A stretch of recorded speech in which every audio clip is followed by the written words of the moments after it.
besok ada TSP Injuran di pantai, di Puli Pantai. Terus mengenai yang teman-teman tanyakan mengenai pemain-pemain naturalisasi dan lain-lain itu, kita udah diskusi, itu insya Allah ada.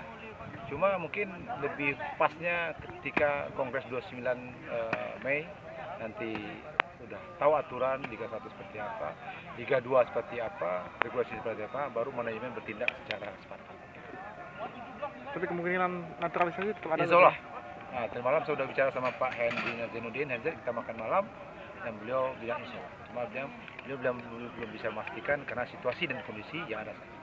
Tetap incaran yang lama, Coach? Dia tidak membocorkan, tapi insya Allah ada.